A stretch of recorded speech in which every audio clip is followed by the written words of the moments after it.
ኢብሪፍ አንተ ወክልኸው ከተቀመጥክበት ጎጥ ውስጥ ሚስትህን እንኳን አታካትትም የሚለው አገላለጽ በጣም ነው የተመቸኝ። መገነጣጠል ከጀመርክ አታቆምም። ተገነጣጥለህ እጅህም እግርህም ያንተ ነው አትባልም እኮ። እቺኛዋን ጣት ቁረጣት ያንተ አይደለችም ትባላለህ።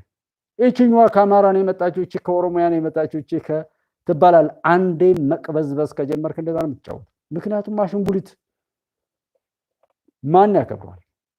ሀቅን ክዶ በኑፋቄ የሚል እዚህ ርዕስ ላይ ለመስጠት የሞከርኩት በኑፋቄ ነገሮችን ያው ወደ ጥርጣሬ ነገር ከወሰዱ በኋላ ኑፋቄን በማንገስ ሰው መሆንን ማፍረስ ነው።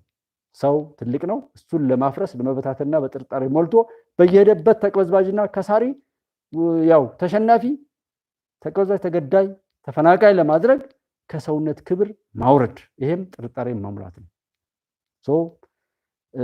ኑፋቄን በማንገስ ሰው መሆንን ማፍረስ ነው። አስደንጋጭ ዜና ብዬ አልላችሁም። ቪዲዮው እንደማይታይ አረጋግጫለሁ በተለያየ ሜካኒዝም። ስለዚህ አይታይ። እንግዲህ ቪዲዮ ደግሞ እኔን እየወሰደ ከሆነ እኔ ስለምበላሽ ጀስት ቪዲዮ ሳይታይ ቅር እንጂ ወይም ገቢ ሳላገኝ ልቅር እንጂ ሀቁን መናገሬ መቀጠል አለበት። ሰው ይሄን ነው ኑፋቄን ማንገስ፣ ትንሽ ትልቁን መጠራጠር፣ ሁሉ ነገር ጥርጣሬን ማድረግ፣ የምትጠጡት ውሃ ሁሉ እንድትጠራጠሩ ማለት። ሰው ጥርጣሬ ከጀመረ አይኖርም፣ ይጠፋል። እና አሁን ያለው ጅኒ ኑፋቄን እያነገሰ ሰው መሆንን እያፈረሰ በየትኛውም ቦታ ላይ መጠጊያና የምንጨባበጠው ማሳጣት ነው። ሰው ማገት አማራ ክልል ነው ከተባለ ለምን ኦሮሚያ ታገተ? ኦሮሚያ ክልል ነው ከተባለ ለምን ትግራይ ክልል ታገተ? ትግራይ ክልል ላይ ከታገተ ለምን ሌላ ቦታ ላይ ተከወነ? እያላችሁ ቸክ ማድረግ። ሁሉም ቦታ ላይ ያለ ርኩሰትን አንዱ ላይ እንዳልተደረገ አንዱ ላይ እንደተደረገ እየተደረገ እነዚህ ተቅበዝባዦች በተሰጣቸው ማንኛውም ነገር ላይ እየጮሁና እየተጫጫው የሚያደርጉን ነገር አይ ቲንክ በጣም የሚያሳፍር ነገር ነው። ቢያንስ እያደግን መሄድ አለብን እንጂ ከነበረው ዝቅ ብንልም እኔ እናንተን ወዳችኋለሁ። የምወደውን የኢትዮጵያዊ የሀቅ ልጆችን አግኝቻለሁ። ጀስት እናንተን ይዤ በወርቅም ከእናንተ ጋር ችግር የለውም። እናንተን ትቼ ግን መሆን የለበትም የሚለው ሀቁ ነው ዋናውና ኑፋቄ በጣም መጥፎ ነው። እንዋደድ እንዋደድ እንዋደድ እያል እንክሰር፣ ችግር የለውም።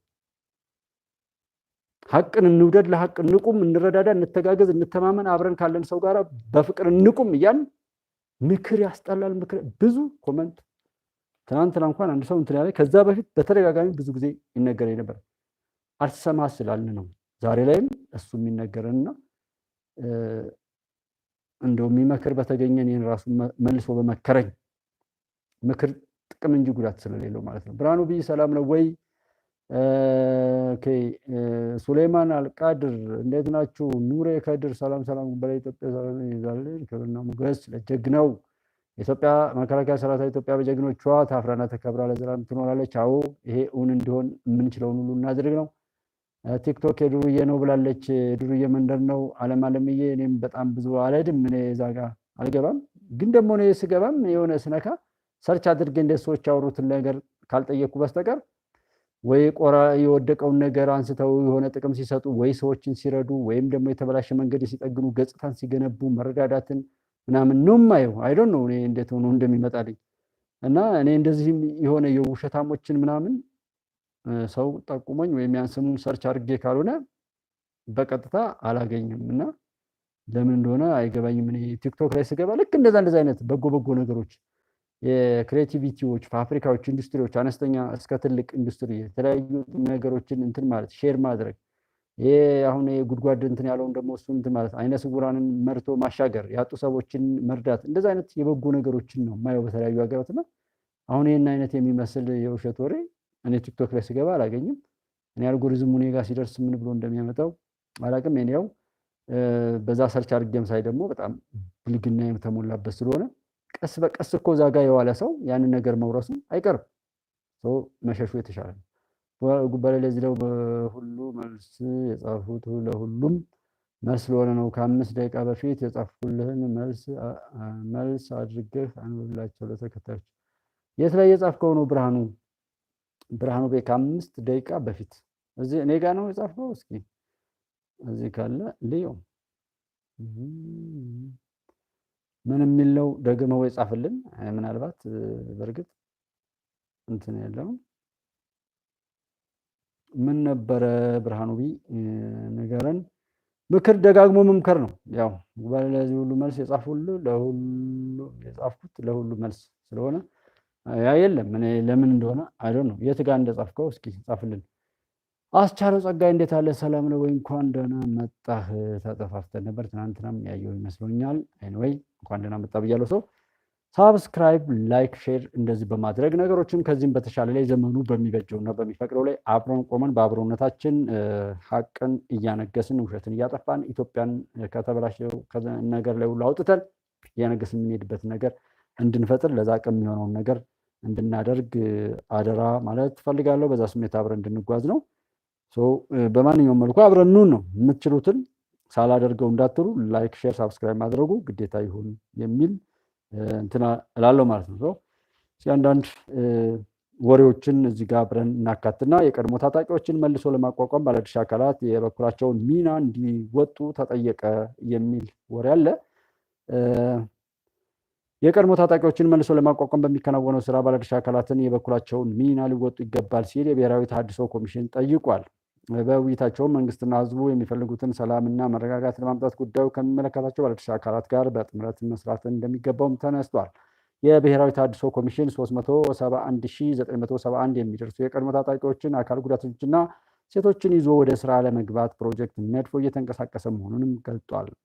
የኮሚሽኑ ኮሚሽነር ተመስገን ጥላሁን እንዳሉት ይህን ያህል ቁጥር ያለውን የሰው ኃይል ትጥቅ አስፈትቶ በቂ የስነ ልቦና ስልጠና ሰጥቶ የመልሶ ግንባታና መልሶ የመቀላቀል ስራ መስራት የአምራች ኃይሉን ቁጥር ከፍ ያደርጋልም ብለዋል። ለሀገር ውስጥ ሰላም ማስፈን የራሱን ትልቅ ሚናም እንደሚጫወት አጽንኦት ሰጥተዋል። ስራውን በስኬት ለማከናወንም ከመከላከያ ሚኒስቴርና ከሌሎች ባለድርሻ አካላት ንቁ ተሳትፎና አስተዋጽኦ ይጠበቃል ነው ያሉት ሚኒስትሩ ወይም የዛ የተሃድሶ ኮሚሽን ተወካይ አይሻ መሐመድ ወይም ጀነራል በበኩላቸው መከላከያ ሚኒስቴር በትኩረት ከሚሰራቸው ስራዎች መካከል የመልሶ ማቋቋም አንዱ መሆኑንም አንስተዋል። ረጅም ጊዜ ልምዳችንና በዘርፉ ላይ የተሰማራውን የሰው ኃይል በመጠቀም ለሀገር የሚበጅ የሰላምና የልማት ኃይል እንዲፈጠር በቅንጅት እንሰራለን ማለታቸውንም የመከላከያ ሰራዊት ማህበራዊ ትስስር ገጻቸው ላይ ይህን ነገር ዘግበውታል ማለት ነው። ይሄ ባለፈውም እንትን ብለናል። በተሃድሶ ኮሚሽን ስም ሰው ነፃ እንዲወጣ ሰዎች ነፃ መውጣት አለባቸው። አሁን እነዚህ ልጆች በአካል ጉዳተኛነታቸውም ተጎዳችሁ ተብሎ እንዲጎዱ አድርጎ ከተጎዱ በኋላም ፎቶ እየተነሱ ቪዲዮ እየተቀረጹ የአካል ጉዳተኞች ማዕከል እየተመረቀ የሀዘን የሳምንት 2 ሳምንት የሀዘን ቀን እየታወጀ የሚቀለደውን አይነት ቀልድ ለማቆም መግደልና መገዳደል አይጠቅምም። አእምሯችን ይታደስ። ጠቅላይ ሚኒስትሩ ባለፈው የበዓል እንትን ላይ ባስተላለፉት ላይ አእምሯችን ትጥቅ ይፍታ። አእምሯችን ውስጥ ማናቸው ማህበራዊ ሚኒስትሩ ዲያቆን ዳንኤል ክብረት እንደተናገሩትም አእምሯችን ትጥቅ ይፍታ። ይሄ የታሰረው በሳቤ የተሞላ ነው። በተለያየ ነገር ላይ እንትን ብለን አንዱን አንዱ እንዲህ አቀባብሎ የመጠበቅና የመጠባበቁ አይነት ነገር እየተፈታና እየተስተካከለ ካልሄደ ይሄ መሳሪያ ብቻ አይደለም። የሰው ልጅ ባገኘው ነገር ሁሉ ክፋትን አዝሎ የሚጓዝ ከሆነ ባገኘው ነገር ሁሉ በቀሉን እንትን ይላል።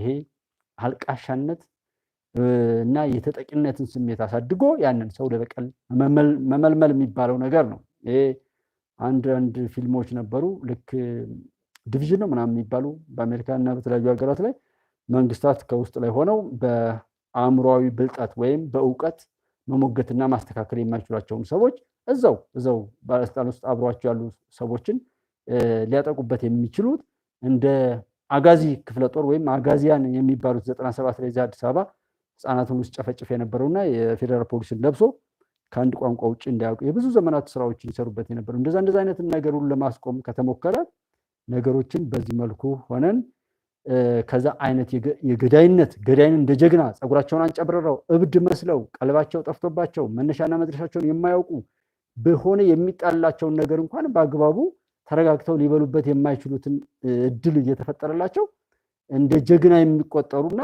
ያን እየቆጠሩ ደግሞ በነዛ ስም 100 ለምነው 10 እና 20 ወሩረው በዛ እየቀለዱ ያሉ ብኩኖች የዛ አይነት ኔትወርክ ይዘጋ ነው። የተሃድሶ ኮሚሽን ባለፈው ኢትዮጵያን ለማሻገር ከዚህ በፊት ኢትዮጵያ ውስጥ የኢትዮጵያ ህዝብ ፈልጎ ለምኖ ተጨንቆ ተቸግሮ አጥቷቸው የነበራቸውን 3 ነገሮች አሁን አግኝቷል። እነዚህን 3 እድሎችን ያገኘው አሁን ነው።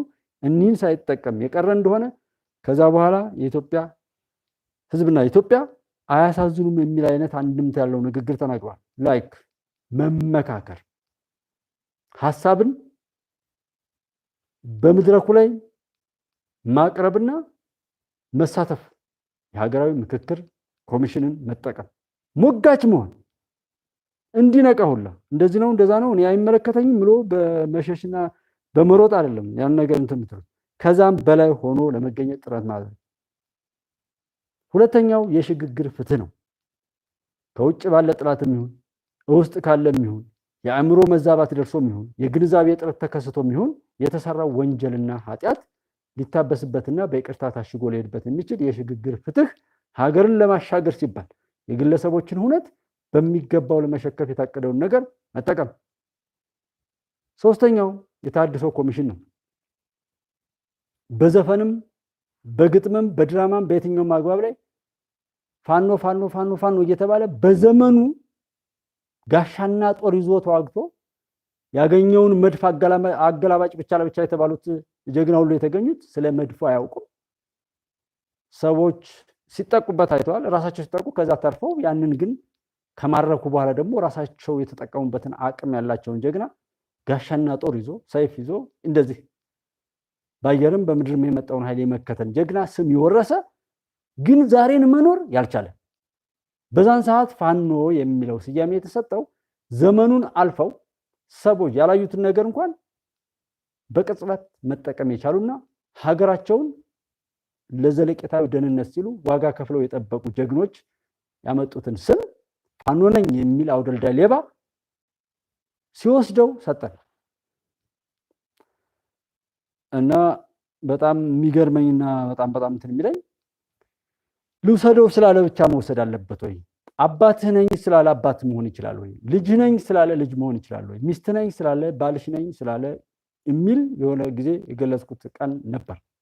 አንሰጥም ነው ዋናው። ፋኖ የሚለውን ወይም በፋኖ ስም ተጠቅልሎ የመጣው ወይም የዚህ ዘመን ይህን የመሰለ እርኩሰት የሚሰራ ቡድን የራሱን የሆነ ስም ያውጣ እንጂ ሰዎች ዋጋ በከፈሉበት ስም ላይ ለምን ይመጣል የሚል ጥያቄ ነበርና ልክ ያንንም ያን ለማርከስ ነው የመጣው። በፋኖ የተመታው ኃይል ያን የመታውን ኃይል ለመበቀል እንደዚህ አይነት እርኩስ ቡድን አዋቅሮ የመጣበትን ሁሉ ነገር እያየን ይህንንና መሰል እውነቶችን እያበረታቱ ገዳይነትን እንደ ጀብዱ እያየ ከገደለ በኋላ የት እንደሚወርቅ ይታወቃል። እሱን ነገር ፑሽ እያደረጉ በዛ መሳሪያ እየገዙ የሚጨፈርበት ሁናቴ መቆም አለበት። ያው ሼህ ሁሴን ጅብሪል መሳሪያ እንግዲህ ለማገዶም ቢሆን ለሆነ ነገርም ቢሆን እንደማይፈለግ የተናገሩበት ነገር አለ።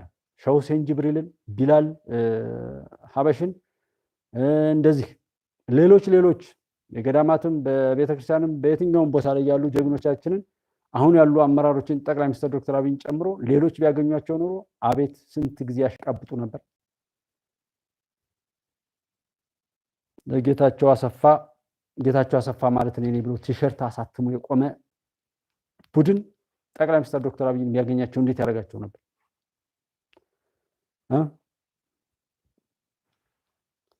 እና በጣም ይሄን ሁሉ እያሰብን ባጭሩ እንጠቀምበት ነው። የገዳይነት ባህሪን ያንን እያወረሱ 66 ላይ ቆመው አሁንም ከመስማማት ይልቅ መግደልና መገዳደል እያሉ የሚጮሁ አሮጌ ሰዎችን ወይም አሮጌ ውሻ አይነት ከሰውነት ወርደው ከሰብና ወርደው በእንደዛ አይነት ቁማር ውስጥ የተዘፈቁ ሰዎችን ቢያንስ ምንም ባንላቸው ከነሱ ጋር ግብግብ ባንገጥም እነሱን ባሉበት ትተን ራሳችንን ለመጠበቅና ሀገር እንዲኖርል ለማድረግ መሄድ ነው። በዚህ ሰሞን በተለያየ ሚዲያ ላይ ሪል ስቴቶች ይባላል። ለምንድን ነው የሪል ስቴቶች መስተዋወቅ የበዛው?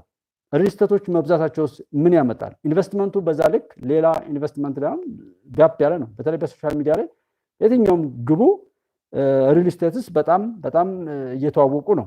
ለምን? የወቅቱ ቢዝነስ እንደሆነ ታውቋል። ጀስት እዛ ላይ ደግሞ ኢንቨስት እናርግ የምንለው ለምንድን ነው? እዛ ጋር ኢንቨስት እናርግ ማለት ሀገር ይኖረን ማለት ነው። ሪል ስቴቶችም ያንን ነገር አምነውበት ነው ኢንቨስት እያደረጉ ያሉት። ኢትዮጵያ እንደተሻገረች፣ ኢትዮጵያ እንዳሸነፈች፣ ኢትዮጵያ እየተሳካላት እንደሆነ ጥሪት ያዙ፣ ሀብት አፍሩ፣ ገንዘባችሁን ባልሆነ ቦታ አታባክኑ፣ በቃ ቤት መስርቱ አይነት ነገር ነው እኔ የተረዳሁት ማለት ነው። ሪል ስቴቶች እንደዛ መብዛታቸውና በዛ ላይ ኢንቨስትመንታቸውን ማስፋፋታቸው እኔ የተረዳሁት ነገር ቢኖር የኢትዮጵያን መሻገር እውን መሆኑን እየመሰከሩ ነው። በየትኛውም ላይ እኔ የተረዳሁት ሀገራችሁ በዛ ልክ ከሆነች እኛም ደግሞ ጨመር አድርገን መሻገር እንጂ እነዛ ብኩኖች እንደዛሉ እንደዚህ ብለው እነሱን ያመጣው መልስ አልሰጣችሁም። እንደማያሸንፉ ግን አረጋግጥላችኋለሁ። አንድ ቀን አሸነፉ በሉኝ፣ የዛን ቀን እረታለሁ፣ እጠየቃለሁ ማለት ግን ሀቅን ያልያዘ ሰው ኢትዮጵያን እንደማያሸንፋት አሹር ስንት ጊዜ ብናገር ሰው እንደሚያምነኝ አላቅም። ኢትዮጵያ ትቀጥላለች። ስለዚህ አካል ጉዳተኛም እንደዛ እያላችሁ አስታጥቃችሁ ምን ብላችሁ በመሳሪያ ንግድ ላይ ያላችሁም በየመንደሩ ተኩስና ሙከራ እያደረጋችሁ ሰውን ስጋት እየፈጠራችሁ ከሌሊ በላህ ነው እንትን ነው እያለ የእናንተን የረከሰ ነገር ለማውረስ ብቻ የምትሞክሩ ሰዎች በቃ ዘመኑ አይደለም። የመሳሪያ ንግድ ይቁም። በዚህ ታጥቆና ምን ብሎ ለዘረፋና ለነውር ንግድና መገዳደል ላይ የነበራችሁን ሰዎች ለመመለስ የታድሶ ኮሚሽን ትልቅ ስራ ይጠበቅበታል። ወደዛ ተመለሱ። ውሉ ከጠፋባችሁ፣ ገዳይነትን ብቻ ከወረሳችሁ፣ በቀለም ብቻ ከወረሳችሁ ተመለሱ፣ ሀገር አድኑ። ሶስቱን እድል እንጠቀም ብለዋል የጠቅላይ ሚኒስትሩ የማህበራዊ ጉዳይ አማካሪ ዲያቆን ዳንኤል ክብረት። ሽግግር ፍትህ የሀገራዊ ምክክር ኮሚሽን ወይም የሀገራዊ ምክክርን ሁነት በባህር ዳር፣ በጎንደር፣ በአማራ ክልል ላይ ያለው በዚህ በጽንፈኞች ላይ እንደሚወራው አይደለም። ያንን እብደትና ቅዠት አንዱ ሰው ስለወደደው ይመስለኛል። ምክንያቱም ትናንትና ራያ ላይ ያለውን ነገር እዚህም ደግሞ ማነው ደብረ ኤልያስ እና አካባቢ ላይ ያለውን ነገር ሁሉ አቅርቤው ነበረ። ግን ሰው አያየው። ያ ማለት ምን ማለት ነው? እዛ ጋር ተቆጣጠርን እንደዛ አደረግን ምናምን እያለ ሰው እዛ ጨፍሮ የሚያየው ያን ቅዠት ሰው መውረስ ይፈልጋል። እኔ የተረዳሁት እሱ ነው። ሀቅ አይወድም። ያልወደደን ደግሞ በቃ ንያው ይሳካል። ምኞት ንያ ከባድ ነው። ሰው ምኞቱን እንዲሳካለት ደግሞ እኔም እመኛለሁ። ሰው እልቂት ከፈለገ እልቂት፣ መዳንና መሻገርን ከፈለገ እንደዚህ የንያውን የዘራውን እንዲያጭድ ይፈልጋል። ምክንያቱም ሀቁን ፈልጎ አይደለም እየሆነ ያለው። እድሜ ልኩን ሲዋሻውና ሲያጭበረብረው የኖረውም ዛሬም ሄዶ ለመጭበርበር ሰልፍ ይዘን የሚሰሩት ቀርተው የሚሰርቁት ላይ ሄዶ ሰው የሚጨፍርበት አግባብ ጤነኛ ስላልሆነ ይሄ በጣም ብዙ የማያቸው አሉ። አልነግራችሁም። ብዙ የሚያሳዝኑ ነገሮች አሉ። ሰው መከራውን እየፈለገ እንደሆነ እና እኔ እንደ ኢትዮጵያ ለምንድን ነው የሚያጓተኝ አይነት ነገር ነው እንጂ ማንኛውም ክፉ ሰው የትም ቦታ ቢደበቅ በምንም ስልጣን ቢሸፈን ኒኩለ ቢታጠቅ አይቀርም፣ ይገለጣል። የሚገለጠው ሊቃጠል ሊጠፋ ነው። ሀቅን ማጥፋት አይችልም። ይሄ ነው እውነታው። የትኛውም የዓለም ጫፍ ላይ የዓለም ጫፍ እኛ ትንሾች ስለሆነ ነው እንጂ ለአላህ ለእግዚአብሔር ለመድኃኔዓለም የጤፍ ፍሬ አታክልም ያለችው ዓለም ማለት ነው። እና በዚህ ላይ በክፋት ከመራኮትና በጥላቻ ከመተረማመስ ይልቅ ከትናንት ነው ዛሬ እንትን ማለት ትናንትና አቤ ቶክሾው ሀቅና ሳቅ ላይ አንድ አሜሪካ ውስጥ የጠፋች ልጅ እንደዚህ እያየው ነበር። ያሳዝናል። እንግዲህ እግዚአብሔር እንድትገኝ እፈልጋለሁ። እኔ በመስማቴ ብቻ በቃች ሰው መገኘት አለባት። እኔ የማምነው እንደዛ ነው። የሰማሁትን ጉዳይ በጎ ምላሽ እንዲኖረው እፈልጋለሁ። ማረጋገጥ የምፈልገው ምስሉ። ስለዚህ ልጅት እንድትገኝ እፈልጋለሁ። ትገኛለች ማለት ነው። ልጅቱ እንድትገኝ ያንን አይነት የረከሰ ነገር በእኛ ሀገርም ተብሎ ዛሬ ታገተ ምን አለ ተብሎ ውርስ በጎ ነገር ሰው ይወርሳል እንጂ ያለ መሰረቱን ሁሉ ንዶ አጥፍቶ በሌሎች ጥቃት ውስጥ ሰለባ ውስጥ እንትን ማለት በጣም ነው የሚያሳፍረው። እና በተቻለን አቅም በጎ ነገር እንፈልግ። በየትኛውም ቦታ ላይ አሸናፊ መሆን እንፈልጋለን፣ መወደድ እንፈልጋለን፣ መስጠት እንፈልጋለን፣ ማብላት ማጠጣት እንፈልጋለን። ሰው ያንን ያሰብነውን ነገር ማሳካት የሚችለው ነገር ለምንድን ነው የማንሄደው? እሱ እንዲሆን ለምንድን ነው ጥረት የማናደርገው? ፈተና መውደቅ የማይፈልግ ተማሪ ያነባል፣ ጥረት ያደርጋል፣ ይጠይቃል፣ ያጠያይቃል። እኛ ምኞታችንና ፍላጎታችን ላይ እኔ እንትን እንጂ እኔ ጋዚ 23 ሰው 30 ሰው አሁን የታየው ከሆነ ጊዜ 2000 እስከ 3000 ሰው ድረስ ያይ ስለነበረ ከዛ አንፃር ነው ለምንድን ነው የቀነሰው ምናምን ያልኩት እንጂ ለኔ አሁን ያለው ሰው በቂ ነው። የእውነት ይቀየርልኝ እንጂ ምን ችግር አለ? ከዚህ ውስጥ እኮ ኢትዮጵያን አይደለም ዓለምን ማሻገር የሚችል ሰው ይኖራል። እኔ እዚህ ጋር ሱፐር ቻት ሱፐር ስቲከር ምናምን አድርጉ ምላችሁን የኔን ህይወት ሊቀይር የሚችል ሰው አንድ ሰው አይከፍልም እንዴ? እሱ ሆኖ ነው እንዴ? ፍቅራችሁን የምትገልጡበትና ደስታችሁን በቃ ማድረግ የምትችሉትን በደስተኛነት የሚባለው ለዛ ነው እንጂ ብዙ አቅም ያለው ሰው አለ ይታወቃል። ይሄ ዝም ብሎ የፍትሃዊ የሀብት ክፍፍል እንጂ ፈጣሪ ምንም ነገር አላጎደለም። አንዱ ሰብስቦ ያነቅዘዋል፣ አንድ ቤት ደግሞ የሚበላ የለም። አንዱ ያለውን ገንዘብ አያውቅም፣ አንድ ቤት ግን አንድ ብር የለም። ሰዎች የሰሩት ኢፍትሃዊ የሆነ ሁሉ ነገር እንጂ ይህንን ሁሉ የዓለም ትርምስ የፈጠረው ፈጣሪ አጉድሎ አይደለም። አንድ ቦታ ነዳጅ ቢሞላ አንድ ቦታ ውሃ አለ፣ አንድ ቦታ ውሃው ቢሞላ አንድ ቦታ የሚፈስበትን በረሃ ሁሉን ነገር ተመጋጋቢ አድርጎ ዓለምን እንደ አንድ ሙሉ አድርጎ የፈጠረ ጌታ ነው ያለና ከዛ ወጣን ነው በዚህ ሁሉ መከራ እንትን እያልን ያለ ነው። ስለዚህ እሱ ነገር በጣም የሚያሳስበው የኛ ስራ ግን ማንም ይበል እኔ ከራሴ ነው መጀመር ያለብኝ።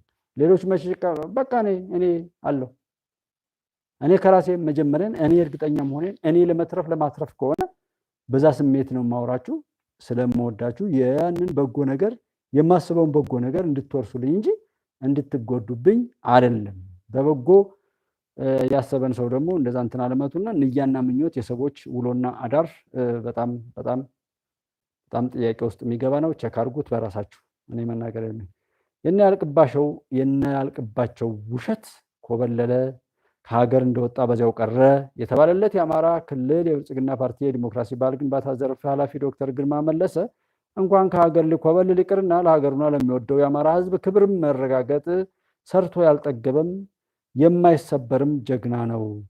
እነ ውሸት ያልቅባቸው ደግሞ ኮብልሏል የሚለውን ቀዳዳቸውና ቀዳዳነታቸውን ገና ሲጀምሩት ዶክተር ግርማን ግን ትናንትም ዛሬም ስራው ላይ ይሄው እናየዋለን ይለናል። ማን ነው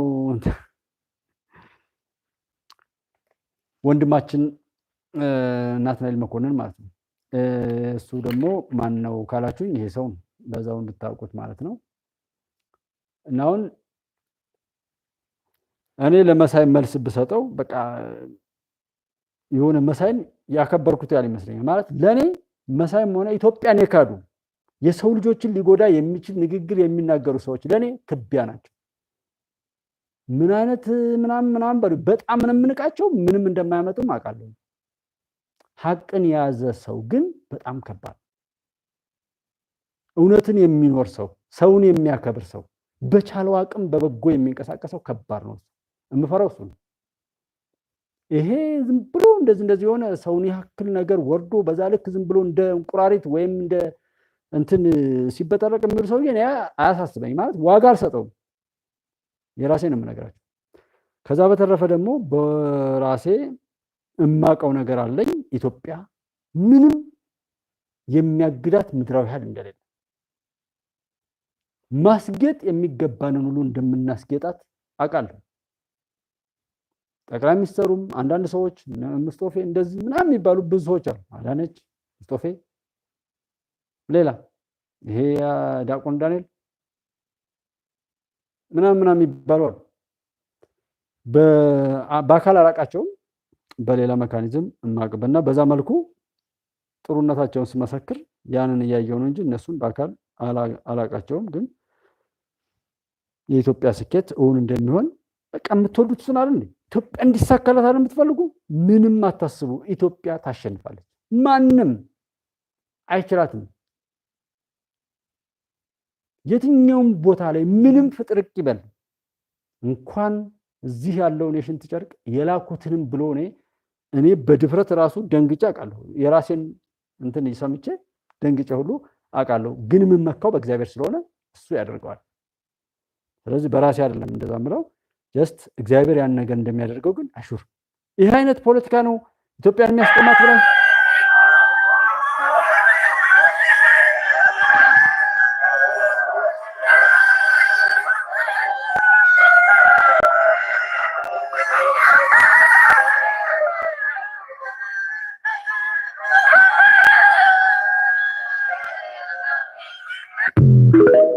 ይሄ ነው ፖለቲካው።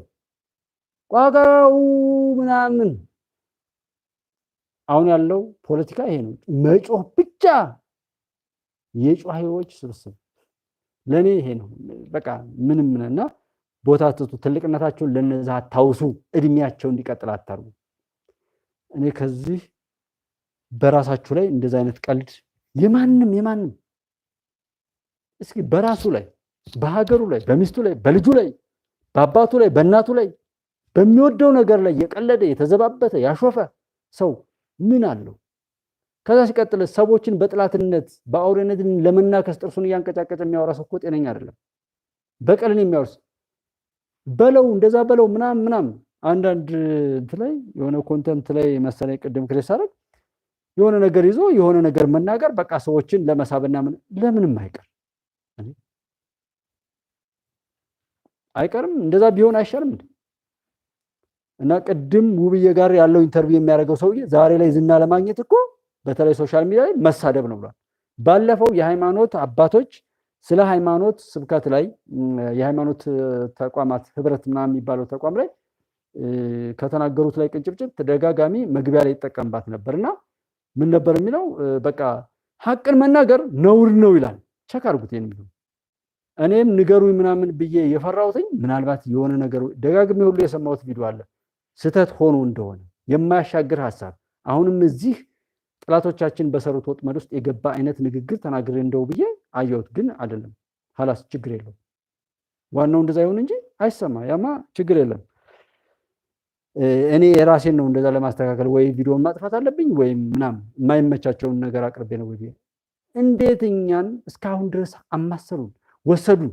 ይሄው ዛሬ ድረስ የምንተረማመስበት ዛሬም እንዳይፈታ እነዛ ነውረኞች ነውራቸውን እየደበቁ በእኛ ለመቀለድ አሁንም እየቀለዱ እየሄዱ ለመሄድ እየሞከሩ ነው ያሉት። እንዴት አይነደንም? ከነደደን ከነሱ ጋር ግብግብ እኮ አይደለም ራሳችንን በመጠበቅ ብቻ እነዚህን አጠፋቸዋለን። መለወጥ በቀል እንደዛ ነው። ራሳችሁን በመቀየር ራሳችሁን በበጎ በማነሳሳት በእንደዛ አይነት መልኩ መሄድ ነውና እንወይ በዛም ይሁን በዚህ እንደዛ አይነት ነገር ቢሆን መች እኔስ እንደዛ ነው እላችሁ አልነበረ። የሆነውን ነገር ሁሉ በሐቅ የምናገረው ኢትዮጵያ ውስጥ ያሉ ሚዲያዎችን በብዛት አይቻቸዋለሁ። ደጋፊ የላቸውም በአንጻራዊነት ማለት ነው። ኢትዮጵያ ውስጥ ያሉ ሚዲያዎች እና ሐቅን ወይም በጎ ምክርን ሊመክሩ የሚችሉ ሰዎችን ወደ ሰውነታቸው ሊመልሱ የሚችሉ ሊያረጋጉ ሊያጽናኑ የሚችሉ ሳቤና ንግግር ያላቸው ሚዲያዎች ማንም ሰው እንትን አይላቸውም ብዙ ከሌሎች አንጻር ማለት ነው። ቀልድና ፌዝ ግን ካካካካ እየተባለ የሆነ ነገር ምናምን ሲባል እሱ እንትን ይላል አይደል? ቀልድም ቀልዱ፣ ሙዚቃም አድምጡ፣ ምንም ነገር ድራማም ስሩ። ሀገር ግን መኖር አለበት። ምንም ነገር ቢገኝ ሀገር ከሌለች የለችም። የለንም እያለን ሀገር እያለን የላችሁም ተብለን በራሳችን ሀገር ላይ ባይተዋር እየተደረግን አንዱን ካንዱ እየተጋጨን ከሰውነት ክብር ወርደን በብሔር ኮረጆ ውስጥ እየከተቱ ከዛና ከዚህ ያባሉ የትም ቦታ ላይ ተሸናፊ እንጂ አሸናፊ እንዳንሆን ሌት ተቀን እየተሰራ በዚህ ሰዓት ላይ ተጸጽቶ ሰው ሀገሩን ለመስራት ሰው መሆኑን ለማምጣት ከሰው ጋር እኩል ለመቆም በየትኛውም ዓለም ላይ የሱን ታላቅነት ሌሎችን በማዳንና በመጥቀም ለማነሳሳትና ለማሳየት ካልሞከረ በቃ ይሄ ካልቆጨው ስለዚህ ፌዙም ቀልዱም የትኛውም ሚዲያ ከምናይባቸው ብዙ ለምሳሌ እኔ ከሚያናድዱ ሚዲያዎች ወይም የሆነ ቀልድ ከሚያበዙ ሰዎች አንደኛ ኢቢኤስ የሚባል ኢቢኤስ ምናምን የሚባለው ሁልጊዜ ፌዝና ቀልድ የሆነ ዓለም ሰላም ኢትዮጵያ አይደለም ተውት ዓለም ያለችበት ሁኔታ በዛ ልክ የሚሾፍበት አለ። የአንዲት እናት ወይም የአንድ እናትና ልጆች ተጠፋፍተው ተገናኙ የሚባል እዚህ እውነት ይሁን ውሸት አይ ዶንት ኖ ግን እውነት ይሁን ብለን ብንወስድ እንኳን ያንድ ሰው ወላጅና ልጅና እናትና አባት ወይም ወላጆቻና ልጅቶ ጋር መገናኘት ያን ያክል የሚያስደስትና ያን ያህል የሚያስጨፍር ከሆነ ሌላ ሰው እንዳይሰደድ እንዳይሞት ለምን ስንሰራና አንታይ? አስመሳይነት የበዛበት ዓለም ነው ማለት አድማጭ ተመልካቹ በቃ እንደዛ ተብሎ እዛ ተሸውዶ ይውላል። ግን ምን እንደተማረ ምን ይዞ እንደወጣ አይ ዶንት ኖ። እዚህ መጣችሁ አሁን እኔ ጋር በቃ ዝም ብላችሁ መውጣት የለባችሁ። ሰው መሆንን ወደ ውስጥ ማየትን ለነገሮች ሁሉ እኔ መፍትሄ እሰጣለሁ የሚል አቅምን መስራት መመስረት አለባችሁ ነው ጥያቄ። ይሄን ለማግኘት ደግሞ ትልቅ ናችሁ ወደ ውስጥ እዩ። ያንን ለማሳትና ዛሂድ እያለ የሚለው ነገር አቁሙ። ራሳችሁን ካገኛችሁ በኋላ ሁሉንም ነገር እናንተ ጀጅ እያደረጋችሁ የምትሄዱበት ትልቅነታችሁ የተቀመጡ ነው ጥያቄ። እዛ ሲባል ከሊት እንትናለች እንትናለ እና ብዙ ውሎ እንደዛ አይነት አሰስመንት እሰራለሁኝ በራሴ። ከዛ የምነጋገረው ጋር ስለምነጋገር ምላሹ በቃ ይሄ ነገር ሊቆይ ነው ወይ ከሚለው አንፃር ነው ወደዚህ እንትን የምለው እንጂ ውላችን በጣም ከበድ የሚል ነው። ከዛ ቀጥሎ ኢቢኤስ ነው ላምሮት ምናምን ሙዚቃ ውድድሮች አሉ። እንደዛ እንደ ውድድሮች ሐሳብ ያላቸውን አክቲቪስቶችን ወይም እንደነ ስዩም አይነት እንደነ ውብሸት ታዬ አይነቶችን እዚህ ሀገር ውስጥ እንኳን ያሉትን ለምንድን ነው የማይሰበስብ? ከዛ ደግሞ እነዚህን ከፈታይ ደሊና አንድ አፍታ ላይ ካሉና አገርን ለማተራመስ ከሚናገሩ ሰዎች ጋር ፊት ለፊት ለምን የሚያፋጥጥ መድረክ አያመጣም? ላምሮት የሙዚቃ መድረክ በማወዳደሩ ኢትዮጵያ ነቲንግ ለውጥ አታመጣም። ለምን ነው የምታዜማው? ዜማው ምኑም ነገር ለምንድን ነው የሚሆነው? ድራማ የሚሰሩ ብዙ ነገሮች አሉ። ባለፈው በህፃናት እንኳን ሳይቀር እንደዛ እያሾፉና ያታለሉ የሚሰሩ ሰዎች አሉ። እና ምን እያደረጋችሁ ነው? ሀገር ያሻግራል የምትሰሩ ስራ፣ መሬት ያኖራል፣ ቤተሰብ ይመሰርታል፣ ህይወትን ያስቀጥላል፣ ምግብ ይሆናል። መሳሪያ ገዝቶ ከሚታኮሰው በላይ ነው ለኔ ትውልድን የሚያላሽቅ። በባዶ እግሩ ብቻ ሂድ ብትሉት ትልቅ ጦርነት የሚሆንበት ትውልድ አለ። ጫማ ብቻ እንትን ብሎ ከጫማ ውጪ ከሄደ ከጫማ ውጪ ሊከድበት የማይችል ኢንቫይሮንመንት ለመፍጠር መስራት አለበት ያ ሰው። በባዶ እግሩ ብትሄድ እንኳን ትጎዳለህ የተባለ ሰው ያለውን ነገር በሙሉ ተቆጣጥሮ ሊያስተዳድርበት የሚችል አቅም መፈጠር አለበት። አንዳንድ ቤት ላይ የማየው ልጆችን የሰራተኛዋ ምግብ እንኳን ቆርሶ እንዳያበላ ሰራተኛዋ እንድታጎርሰው ምናምን በቁሙ የሞተ ሁሉን ነገር በቃ ተጧሪ ተደርጎ ልጃቸውን የሚያሳድጉ ሰዎች አሉ። ዳንጀርስ በጣም ልጃቸውን በቁም የመግደል አይነት ነገር ነው። ወጦ የሚገባበትን የኮሚኒኬሽን አቅም ብቻ ሳይሆን እንዴት ምግብ ተሰርቶ ምናምን ቢያንስ በእጁና ተፈጥሮ በሰጠው ጸጋ እንኳን መጠቀም እንዳይችል የእንክብካቤው ብዛት ልጆችን የሚገልበት ሁኔታ አለና ጎዳና ላይ ለሚጣሉ ሰዎች እየረሳን ያን ያህል ደግሞ እንክብካቤ እዛ ስናበዛ እሱ አደገኛ ነው። ራሳችን በራሳችንን የሚጎዳ አይነት ሐሳቤ ነው። ስለተሰማኝ ነው የምናገረው፣ ስለሚጠቅም ነው። የሚጎዳችሁን ነገር አልናገርም። ይሄ ጤነኛ ጠላትም ይሁን ወዳጅ ቢጠቀምበት የሚጠቅመው እንጂ የሚጎዳ ነገር አይደለም። ከፍታውን ያገኝ ከፍታችንን እናገኝ ማለት ነው። ስለዚህ የማንም እንደዛ አይነት ነገር እንትን ማለት የለብንም። እኔ ጠቅላይ ሚኒስትር ዶክተር አብይ ነኝ፣ እኔ ብርሃኑ ፊልድ ማርሻል ብርሃኑ ጁላ ነኝ፣ ጀነራል አበባው ማለት ነኝ፣ እንደዚህ እያልን እንድንል ነው እኔ እንትን ማለት ያመጣሁት። ከዛ አሰስመንት እንኳን የሆነ እንትን ኮመንት ማድረግ ሐሳባችሁን መግለጽ በቃ የተሻለ ነገር አለ ብዙ ሰዎች ዘንድ። ያንድ ሰው የፈለገውን ያህል ምሁር ይሁን አዋቂ ይሁን አንድ ሰው ሙሉ አይደለም። ምክንያቱም አንድ ሰው ሙሉ ቢሆን ፈጣሪ ይሄን ያህል ህዝብ አይፈጥርም ነበር። አንዱ ባንዱ ላይ የጎደለውን እየሞላ በአብሮነት በጀማ በማህበር እጅግ በጣም የሚያምር ውበትና ስኬት ስለሚያመጣ ነው የተሰራ ነው። በዛ ልክ ነው አንዱ ካንዱ ጋራ አብሮ እንዲሆን በዛ ነው የምናምረው እንጂ በመጠላለፍ አይደለም። ይሄ የአጋንንታዊ ስራ ነው። አሁን ከዳቢሎስ ጋር ነው የገጠማችሁት። ዳቢሎስን ነው የሆነ ሰው መስሎ የምታዩት። ጸሎት ሲያደርግም ጸበልም ሲጠመቅ ይጠመቃል። እንደውም ጭራሽ ጸሎት ያደርግ የነበረውን ሰው ደግሞ ሰይጣን መጥቶት ያን ያህል እያበደ ያለ አለ። አንድ እዚሁ ላይ መናገር የፈለኩት ምንድነው በጸሎት ላይ ያለ ሰው ባህታዊ የሆነ ሀልዋ የዘጋ ሱባኤ የገባ ሰው ሸህም ይሁን ቄስ ሱባኤ ከገባና ሀልዋ ዘግቶ ጸሎት ማድረግ ከጀመረ ሰይጣን ፈተናውን ያበዛበታል ይላል። ከፈጣሪ ጋር መገናኘት ስለሚፈልግ ከዛ በአንዲት ቅጽበት በጣም ጸሎተኛ እየሆነ በሄደ ቁጥር አንድ ሰው ፈተናው ሸይጣን ከቦ ያንን ሰው ማሳሳት ስላለበት ፈተና ይበዛበታል። በዛ ልክ ያ ሰው ከተገኘ አለቀለት። ላይክ አባ ሉቃስ የሚባለው ሰውዬ ዛሬም በጸጸቱ አይደለም ይሄ ቃለ እግዚአብሔር ያለው እንትን በቃ ምንም ለውጥ አላመጣም እያለ አይደለም ያለው። ከአቡነ አብርሃም ጋር ነው ግብግብ የገጠመው።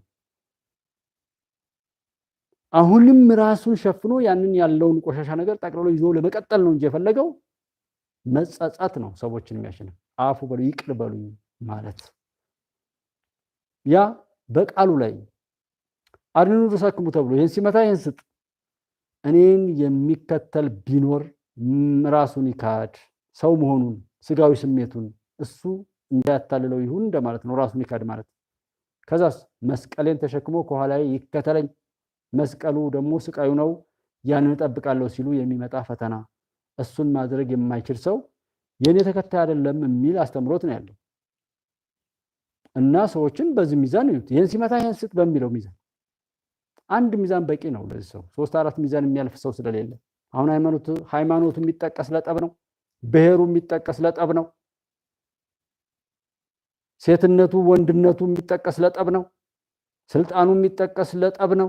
ሁሉ ነገሩን ለመባያ ለመገዳደያና ለመጠፋፋት የሚጠቀስ እንጂ ለመጠቃቀም ለመረዳዳት ለመተጋገዝ አብሮ ሆኖ አብሮ ለመጠቀም ወይም ድል ለማድረግ የሚጠቀስ ምንም ነገር የለም። ጠቅላላ ነገሩ ይሄ ነው። የትም ቦታ ላይ የሾማችሁት ሰው እየሰረቀ እያስቸገራችሁ ጭራሽ የማንም የት ወፍ ዘራሽ እኔ ያንተ ወኪል ነኝ እያለ የመጣውን እያጨበጨቡ መሾምና እንትን ማለት በጣም እንደናና ዩኒቨርሲቲዎችና ሶሻል ሚዲያዎች አሁን በኔ አረዳድ ህይወትን ለመስራትም ይጠቅማሉ፣ ህይወትን ለማጥፋትም ይጠቅማሉ። ሶሻል ሚዲያና ከፍተኛ የትምህርት ተቋማት በተለይ ዩኒቨርሲቲ ላይ ብዙ ዕውቀት የሚገኝበት ተቋም ነው። በደንብ ለሚማር ልጅ ለሚማር ሰው ህይወትንም ደግሞ አጥፍቶ ለመቅረት የሚያስችል ነው። ለሚባልግ ለሚያውደለድል በየሆቴሉ በየጭፈራ ቤቱ ለሚውል ለሚያድር ሴትም ሆነ ወንድ ሶሻል ሚዲያም ላይ ልማር ካለ ይማራል። በጎ አመለካከት ልክሰብ ካለም ይከስባል። በዛው ልክ ደግሞ ዛሬ አሁን አንዱን ክሊክ አድርገን እዚህ ነክተን መርዶ መስማት እንችላለን። ነውረኞችን ማዳመጥ እንችላለን። በጎ ደግሞ የሚሰጡ የሚያጽናኑ መልካም እህት ወንድሞችን ደግሞ ማግኘት እንችላለን። ሶሻል ሚዲያና የዩኒቨርሲቲ ተቋማት የሰው ልጆች ራሳቸውን ለማጥፋትም ሆነ ራሳቸውን እንደገና ለመስራት የሚያስችሉ ቦታዎች ናቸው። እኛ የቱነን ኑፋቄን ማንገስ ራስን ለማፍረስ የሚጠቀሙ ሰዎች አሉ። ጥርጣሬን ሁሉም ነገር በእነሱ ቁጥጥር ስር ካደረጉ በኋላ ዋናውን ቁልፍ ራሳቸው ደብቀው ያ ሰው ከተሸወደበት በጥፋት የታጀበ ህይወቱና ነገም ለነዛ መጀመሪያ ፕሮፓጋንዳውን ለሰሩ ሰዎች መጫወቻ ሆኖ ይቀጥል ዘንድ የሚያደርጉበትን አጋጣሚ ይዘው ይቀጥላሉ ነው። አልቃሻነትን ተለማምዶ ለበቀል የሚዘጋጅን ትውልድ እያለማመዱና እየገነቡ ከመጡ በኋላ ያንን ትውልድ ወደ መልካም ነገር ለመመለስ ከባድ ሁኔታን ያመጣል። ተገልሃል እንትን ተብለሃል ምናምን እየተባለ ትንሽ ትልቁ ሲዘርፍም ምን ሲልም ለማንም ሳይናገር ሲጠየቅና ሊጠየቅ ሲል ደግሞ ወደዛ እየሄደ የሚያብስበትን ይህን አይነት ቁንጽልነት ይዞ ስለሚመጣ በጣም አስቸጋሪ ነገር ይፈጥራል ነው። አንዴ መገነጣጠልን ከጀመርክ በኋላ ደግሞ አንዴ መገነጣጠል መበታተን ወይም ከሌና ከሌ እንተኔና እንቶኔ የሚል ልዩነትን ያነገሰ ንግግርና አካሄድ ከጀመርክ በኋላ ከመጫወቻነት ወይም ከመጫወቻ ሽንጉሊትነት አታመልጥም። በዛው ሆነ ትቀጥላለህ ነው። ሁልጊዜም ሰው መሆን እንዳታውቅና ሰው መሆንህን እንዳታውቅ ታላቅ መሆንህን እንዳታውቅና የነሱ የጽንፈኞች ማለት ነው መቀለጃና መጫወቻ ሆነህ እንድትኖር ያደርጋሉ፣ ይሰራሉ። ለዛ ነው አንዴ በዚህ ሲባል በዚህ ሲገለጥባቸው በዚህ ሌላ ውሸትና ሌላ እንትን እያሉ እዛው ላይ በዛው ሽክርክሪት የሚኖሩት የእኛን መጫወቻነት ለማረጋገጥ ሲሉ ብቻ እንደሆነ አውቀን የሚበጀው ላይ መሆን ነው። ሁሉም አካል ራሱን ባንተ ውስጥ ማስቀመጥና የራሱ ለማድረግ ነው የሚሰራው። አንዩም አካል ያንን ነገር ይሰራል ነው። በራሱ ውስጥ ያለውን ጥላቻ ወይም ክፋት ወይም ተንኮል፣ ገነጣጣይነትና መጣላት፣ መፈራረስን የወረሰ ያንንም የተሞላ ሰው ያንኑ ነው በአንተ ውስጥ ወይም ባንቺ ውስጥ ለማስቀመጥና ያንን እየነካካ ደግሞ ነገም እየተረከ አሁንም የግዞት ዘመኑን ለማራዘም የሚሰራው ኑፋቄን ጥርጣሬን ያነገሰ እንግዲህ የትኛውንም ነገር በሙሉ በእነሱ ምስክርነት ብቻ የሚጸድቅ ነው። ለዛ ነው መጽሐፍ ቅዱስ ሳይቀር ሃይማኖት አልባዎቹ ጾታ ቀያሪዎቹ ተፈጥሮን የሚቃወሙ ሰዎች የእኛን ሃይማኖት እስልምናውንም ክርስትናውንም እንዲመሰክሩልን እኛም እንድንጠብቅ አድርገው በፕሮፓጋንዳ ይሰሩ። ለዛ ነው ሁሉን ነገር እኛ ነጮች ካልመሰከርን አይቀበሉም። ኢትዮጵያውያን በጣም ከሚገርምህ እርስ በርሳቸው ስለሚመቃቀኑ ለኛ ክፉ ስራ ይመቻሉ የሚል ሁሉ አለ መጽሐፉ ላይ። እርስ በርሳቸው ስለማይዋደዱ ለኛ ስራ በቀላሉ እንትን ይቀናናሉ ይላል። አንዱ ደግሞ አይ ብሩህ አእምሮ እኮ አላቸው ቢሆንም ግን እርስ በርሳቸው ምቀኞች ናቸው ይላል። የሚገርም እነሱ እኮ ራሱ የሰሩትን ወይም እነሱ ይዘውት የኖሩትን መጽሐፍ ቅዱስ እንኳን እኛ መጠን ካልመሰከረንላቸው አያውቁትም ይላል። ጤፍ የተሰጠው ለኢትዮጵያ ነው። ንጉሥ ዳዊት ወይም መዝሙረ ዳዊት የዳዊት መጽሐፍ ላይ 74 ቁጥር 3 ኦር 4 ነው እንደዚህ ምን ይላል? ወአንተ ቀጥቀጥከ አርስቲሆሙ ለከይሲ ወውሃብኮሙ ሲሳይሆሙ ለሕዝበ ኢትዮጵያ የሚለውን አሉ። እኛ ግን ነካረግና ለሕዝበ ኢትዮጵያ የምትሏን ብቻ ለምድረ በዳ ብለን ቀየር ነው ይላል። አንተም የዘንዶውን አናት ቀጥቅጠህ ለኢትዮጵያውያን ሕዝቦች ጤፍን ሰጣቸው የሚለውን አንተም የዘንዶውን አናት ቀጥቅጠህ ለምድረ በዳ ሰዎች ሰጣቸው ብለን ቀየርንባቸው ይላል። ይህን ስንቀይርም አልነቁም አለ። አሁንም እኛ ያልነውን ነው አለ የሚከተሉት። ግን ጤፍ የተሰጠው ለኢትዮጵያ ነው። ኢትዮጵያ ጣዖት አምላኪ ነበረች። በዚያ አጋጣሚ እስልምና፣ ክርስትና፣ ፕሮቴስታንት እንደዚህ ስለ ሃይማኖት ጉዳይ ኢትዮጵያ ውስጥ የምታወሩ ሰዎች ሁሉም ሃይማኖት የመጣው ከውጭ ነው። ንጉሡ አስራት ኑፋቄን ማለት ኑፋቄ ጥርጣሬ ነው። ልክ ለዚህ አሪዮስ የሚባል ሰው ነበረ።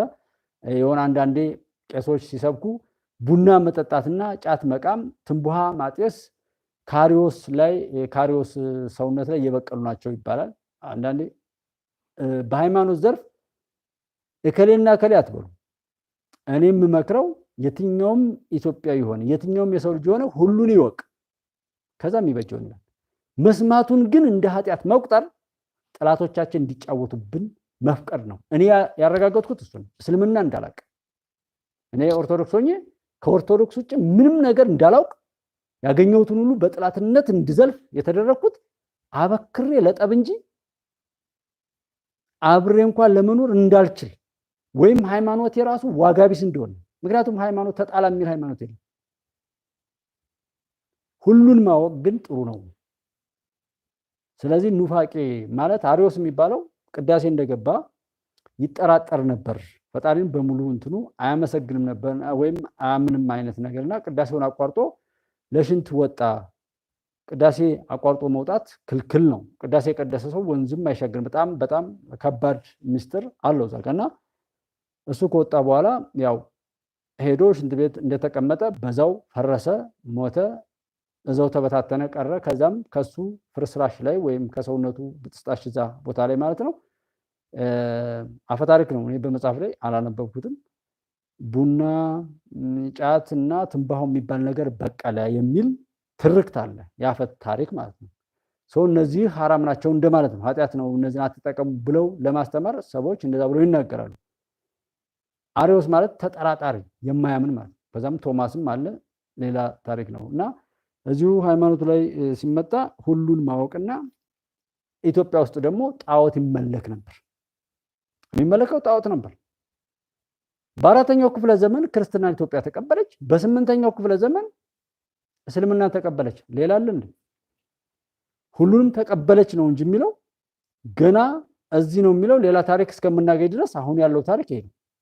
እስራኤል የምትባለው ቦታ የቷ ነች? የተቀደሰች ምድር የምትባለው ቦታ የቷ ነች የሚለውንም እሱን ፈልገን እስከምናገኝ ድረስ ለጊዜው ኢትዮጵያ በአራተኛው ክፍለ ዘመን ክርስትናን ተቀበለች፣ በስምንተኛው ክፍለ ዘመን ደግሞ እስልምናን ተቀበለች ይላል። ስለዚህ ሁሉንም ተቀብለህ ነው እንጂ የድንቁርና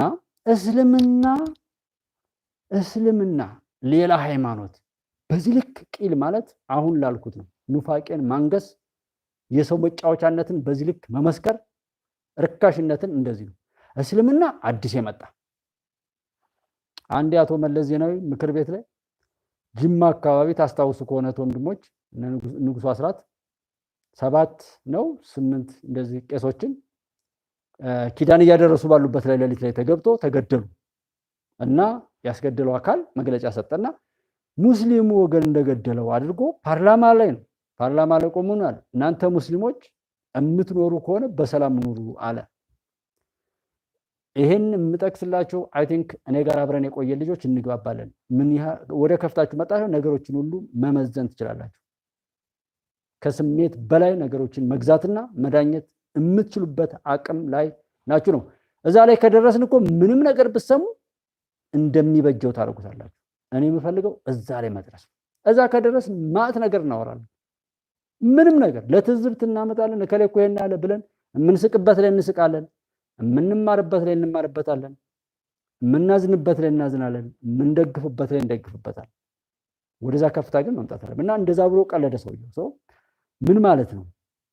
አንዳንድ ታሪክ ደግሞ አለ። አሁን እንዳትናደሩ ዛሬ እንደመጣልኝ ልንገራችሁ። ኦሮሞ ከማዳጋስካር ነው የመጣ የሚል ትርክት ተጽፏል እና እኛ ሰው እስካልሆን ድረስ ማንም እንደፈለገ ሊነዳን እንደተቀመጠ አታውቁም። አሁን አቶ መሳፍንት እዛ ዳባት የተቀመጠው አቶ መሳፍንት ጠቅላይ ሚኒስትር ዶክተር አብይ አህመድ አሊ ይባላሉ። አሁን ያሉት የፕሮቴስታንት እምነት ተከታይ ናቸው። አባታቸው ሙስሊም እናታቸው ክርስቲያን ኦርቶዶክስ እንደሆኑ አይነት ነው የማውቀው። ምንም ይሁኑ ምን ከዚህ ጋር ምን አገናኘው? አቶ መሳፍንት ተራ ሽፍታ ነው። ተራ ሽፍታ ፌዙን እንድታውቁልኝ ነው አሁን ላውራችሁ። ዘና ብላችሁ ፕሊዝ ዘና ብላችሁ ትሰማላችሁ። ማንም ባለጌ ተነስቶ እንዲህ አፉን እየከፈተ የሚጫወትብን የኛ ትልቅነት ስላልተመሰከረ እኛም ስላላስመሰከርን ኑፋቅን ስለወረስን ነው። አንዴዛ አንዴዚህ አንዴዛ እያሉ እያወዛወዙ የነዛ የርኩሶች መጫወቻ ከረምቡላ ኳሶች ሆነን መቀጠላችን ስለሚነደ ነው እዚህ ጋር የምናተኩረው። ከዛ አልተመለስንም። አሁን ላይ ከዚህ ወጣችሁ ቪዲዮዎችን ቸክ አድርጉ። ምን ተወራበት ላይ ስንት ሰው ቆሞ መርዶውን እንደሚሰማ። ለዛ ነው ደጋግመን የምናወራው። እና አቶ መሳፍንት እንደው ትንሽ ምናምን ምን አገባው? እኔ እስላም ከሆነ ባለፈው ነግራችኋለሁ፣ ሙስሊም ከሆነ የጁማአን ሶላት በጀማ መስጂድ ሄዶ ሲሰግድ የማየው መሪ እፈልጋለሁ። የማደርገው እሱን ነው ወደፊት። ኦርቶዶክስ ከሆነ እሁድ የሰንበትን ቅዳሴ ቢያንስ በኦርቶዶክስ ቤተክርስቲያን ላይ ገብቶ ሲያስቀድስ ማየት እፈልጋለሁ፣ ቀጥታ ስርጭት። ፕሮቴስታንት ከሆነም እንደዚሁ እምነቱ በሚፈቅደው ህዝብ በብዛት በሚገኝበት አገልግሎት እያስፈጸመ ማየት እፈልጋለሁ። ክብረት ይስጥልኝ ለወይዘሮ ዝናሽ ታያቸው። በህዝብ መካከል ፈጣሪ ማመስገን ትልቅ እድል ነው። ስንት ሰው እንደሚረዳው ባላቅም እኔን ልገራችሁ፣ ትልቅ ድል ነው መዘመር፣ በህዝብ መካከል በነፃነት መገኘት። ይሄኔ የሚያጨበረብር ሰው ቢሆን በ30 አጃቢም እዛ መሀል አይሄድም። ዜማውም እየተቆራረጠ እንኳን ማይኩ እንኳን መዝሙር እንኳን የፈጣሪ ምስጋና። አንዱ እኮ ዲያብሎስ እየተናደደ ያለው ኢትዮጵያን ፈጣሪ ይባርክ፣ ሁሉን ነገር እንዲህ እንድናሳካ ፈጣሪ ስለረዳን እናመሰግናለን እንደዚህ የሚባልና ከሰዎች ባሻገር ላለው ፈጣሪ ምስጋና ማቅረብ የሚከነክናቸው እብሊሶች፣ ዲያብሎሶች፣ አጋንንቶች አሉ። ይሄን በምንም በሉት አንድ መሪ በተሰጠው ስልጣን ላይ ፈጣሪውን ካመሰገነ ማንም ይነካው እና እንደቀላል እንዳታዩት። ድሉም ከእንደዛ አይነት ነገር እየሆነ ነው የሚሄደው። ጀስት ግን አንደዛ ምናምን ያለ ታሪኩ እንደዛ ነው ወይ? ኢትዮጵያ ውስጥ የትኛው ሰው ነው ዛሬ ላይ ትናንትና እንደዚህ ትዝ እያለኝ አንድ ሰው ከዚህ ከአዲስ አበባ አርማጭሆ ገብቷል። አሁን እኮ አንድ ሰው ደግሞ ከጎጃም ትግራይ ገብቷል። አሁንም እየተጋባ ነው። ምን ትሆን ብትለው ገነጣጥላሉ። ኔቨር። ደቡብ ችግር የለበትም። በአንድ እኔ በ2000 ዓመተ ምህረት ላይ ይመስለኛል 2000 ላይ የተማሪ የመምህራን ኮሌጅ ያው መምህር ነበር የምማረውና የተማሪ እንትን ነበርኩኝ እና በዛ ጉብኝት እየተንቀሳቀስኩ ነበር። በጣም ደቡብ ላይ የተለየ ፍቅር ነው ያየሁት። አሁን ደቡብ ክፋት ሲኖር የሆነ አይችልም ሁሉ እላለሁ። ምክንያቱም የሆነ አግሪመንቱና ስምምነቱ ራሱ በጣም የተለየ ነገር አይቻሉ። በደቡብ አካባቢ ላይ በጣም ብዙ ቦታዎች ነው የዞር ነው። በዛን ሰዓት ላይ በጣም የሚያማምር ነገር አለ። ያ ነገር በቀላሉ አይበረዝም። አሁን መተማ አካባቢ ስትሄዱ በጣም እንደዚህ ነው። ቅማንት፣ አማራ፣ ትግሬ፣ አማራ ብለው ብዙ ብጥብጥ ቢያደርሱም ዛሬም ከሌሎች የተሻለ ፍቅር እዛ ቦታ አለ። እና አሁንም ደቡብ አካባቢ እንደዛ አይነት ፍቅር እንዳለ ድሬዳዋ፣ ሐረር፣ ደሴ የሚባሉ የሚያማምር ነገር አለን አገራችን። ዛሬም ድረስ ተብሎ አልተሳክቶም የክፎች ነገርና ተስፋ የሚያስቆርጥ ነገር አይደለም። ሀገራችሁ ትልቅ ናት። ዘና ብለን የምናወራው ሺህ ከሚሊዮን ቢደረደር እኛ እዚህ ያለን ሰዎች ድላችሁን እንዳትረሱ እያልኩ ሁሌ የምናገረው ነገር አለ። ማለት አንዳንዴ ትምክህት ሊመስል ይችላል፣ ግን እውነት ነው። ሐቅን ይዤ ፈጣሪን ይዤ የማውቀውን የነገረኝ የሰማሁትን በቃ ከዛም በላይ ነገር ምንም ነገር እንደዛ አይሆንም እያልኩኝ በወረቀት በሆነ ነገር እዚህ ዱንያዊ ምድራዊ በሆነ ነገር ልበለጥ እችላለሁ። ግን ሰማያዊ በሆነ ምስጢራት ደግሞ እግዚአብሔር ይመስገን ማንም አይበልጠኝም። እሱን ይዤ እንዴት እፈራለሁ? በድፍረት ነው ማረጋገጥ ያለብኝ። እና ከተዋወቅንበት ጊዜ ጀምሮ የሆኑ ነገሮች ለውጦች ቢኖሩ ኖሮ አይ ምናምን ማለት ትችሉ ነበር። የሆነ ለውጦች ቢኖሩና እኛ ብቻ ድል እንድናደርግ እኛ ብቻ ብዙ አትራፊዎች እንድንሆን እንጂ ችግር የለም ለጥላቶች ተዋቸው ነው።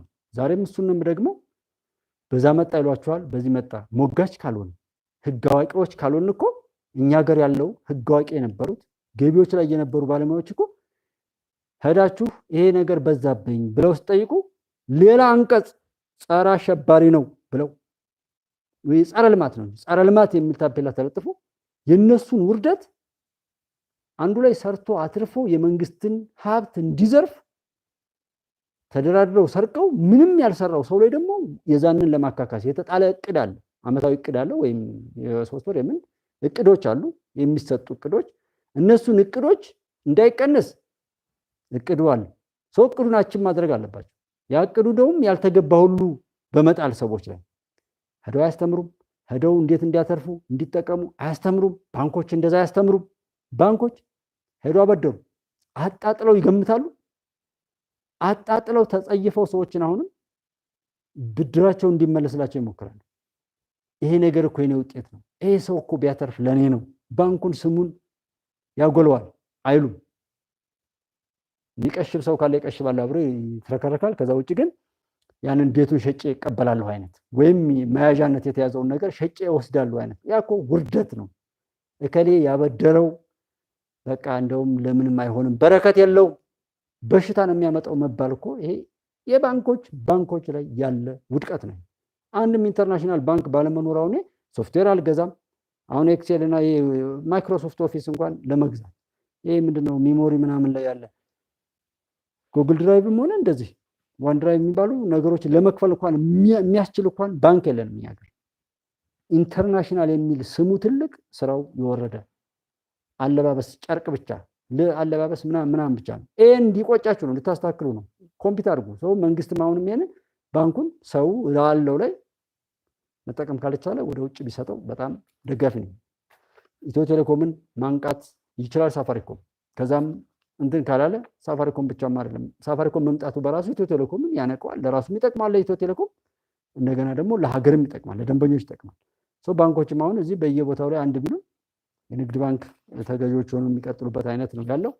ተወዳዳሪነት የባለሙያዎችን የፕሪቪሌጅ ሁሉ የምትቀሙበት አለ። ብዙ የምናወራው አለ ነገ ላይ የፕሪቪሌጅ አቀማም እችን ብቻ ነካ ከዚህ ውጭ እንዳትነካ እየተባለ የሚቀመጡ በየመስሪያ ቤቶች ላይ ያለ ቢሮክራሲና ርኩሰት ሀገር ለማዋረድ እንጂ ሀገርን ለማሳደግ የማይሰራበት ወንበሩ ላይ ተሽከርክሮ እስክብርቶ ቢወድቅ የማይነካ ራሱን እንደዚህ በጣም አጸያፊ በሆነ ሁናቴ ውስጥ የሚኖሩ ብዙ ሰዎች አሉ። እሱን ሁሉ የምንሄድበት ሙያዊ እንትን አለ።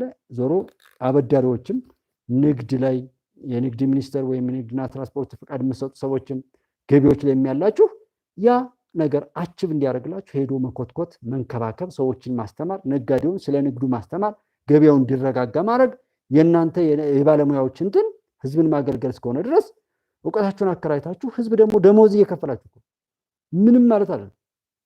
የመንግስት ሰራተኛ ማለት የህዝብ ሰራተኛ ነው። ህዝብ ገንዘብ ይከፍላል፣ ያ ባለሙያ እውቀቱን አከራይቶ ይኖራል ነው ጥያቄ። ከዛ በዛ ላይ አስተምራችሁት አንድ ሰው ብቁ ነጋዴ ቢሆን በጣም ምርጥ አትራፊ ቢሆን ይሄ አጭበርብራችሁ ተቃምታችሁ ይሄን ካልሰጠኝ ላይ የረከሰ ስራ ሰርታችሁ በርኩሰት እኮ ከምትሄዱ አጨብጭቦ ይሸልማችኋል። አትርፋችሁ ህሊናችሁ ነፃ ሆኖ ያ ሰውም ደግሞ ደስ ብሎት በስጦታ መልኩ እኮ ገንዘብ ሊሰጣችሁ ይችላል። እውቀታችሁ በዛ ልክ ነው ቫልዩ ማግኘት ዋጋ ማውጣት ያለበት እንጂ ይሄ በማጭበርበር አይነት ነገር እንትን አንድ ሲም ካርድ የጠፋበት ሰው በራሱ ስም ካልሆነ 1000 ብር ልክፈል 2000 ብር የራሱን መብት እኮ እግል ላይ የሚመጣው ሰው ራሱ መብቱን በብር ለመግዛት የሚያደርገው መጥፎ ጥረት እንደነበረ የማረጋግጥበትና የማይገባው ነገር ያ ነፃነት ስለሚገፍ ለራሳችሁም ነፃነት ይገፋችኋል። ዛሬ እኔ እንደዛ አላወራም። እንደዛ አይነት ነገር ቢሆን አንደበቴ ሁሉ ይዘጋል። ባርነት ውስጥ ነው የምገባው። ሰዎች በወረቀት የሚገዙት ማንነት የገነባ ሰው የመጨረሻ ርካሽ ነው፣ አፋራም ነው፣ በየሄደበት ተሸማቃቂ ነው። ውርደትን ተላብሶ ተቅበዝባዥ ሆኖ ሁልጊዜም እንደሱ ርካሽ አይኖርም። እንቅልፍ እንኳን ክኒን እየዋጠ ካልሆነ ተኝቶ አይነሳም ወይም አይተኛም ማለት ነው። ስለዚህ ኑፋቄን ጥርጣሬን አንግሶ ራስን ማሳጣት ነው። በሰውነት ሰው እንዳንሆን፣ በስልጣንም ስልጣናችን ዋጋ ቢስ እንዲሆን፣ በሀገርም ሀገር አልባ እንድንሆን በጎጥ በመንደር ተከፋፍለን አንዱም ላይ ስማችን የሌለ ኢትዮጵያ የሚል ፓስፖርት ይዞ ትግራዊ ነኝ እንደሚል ሰው ሌላም ካለ እንግዲህ ውሰዱልኝ። አማራ ነኝ የሚል ካለም ንገሩኝ። ኦሮሞማ ነኝ የሚል ካለም ንገሩኝ። ብቻ ግን ኢትዮጵያ የምትልና በዛ ላይ እየሄደ አይ አይደለሁም እያለ ሐቁን ክዶ በውሸት የሚቅበዘበዝ ብኩን ትውልድ አለ። ያ የኑፋቄ ውጤት ይባላል። በሃይማኖቱ ከዛም ጋር ሲናከስ የምታዩት አንደበቱን እንኳን የማይገራ ሁሉን በማነወር ራሱን ነውረኛና ወራዳነቱን የሚገልጥ ሰው አለ። ሌሎችን ካልሰደበ የሆነ ነገሩ ሐቅ የማይመስለው ጀስት ሙሊቱ ያ ስለሆነ በስልጣኔም እኔ ነኝ እኮ ያሰለጠንኩ፣ እኔ እኮ ነኝ ልብስ እንድትለብስ ያረኩ፣ እኔ እኮ ነኝ ምግብ እንድትበላ ያረኩ። አውይ አንተ ነህ እንዴ? አንተ ትምህርት ቤት የምትዘጋው፣ አንተ መንገድ የምትዘጋው፣ አንተ የኢትዮጵያ መከላከያ ሰራዊት የምትተኩሰው፣ አንተ ደንቆሮ፣ አንተ ቆመ ጠብቀኝ ጊዜህ የሃይማኖት ቦታዎችን ምሽግ አድርገህ እንደዚህ ያልከው። ውይ እንዴት አይነት ስልጣኔ ነው ከአንተ የመጣው?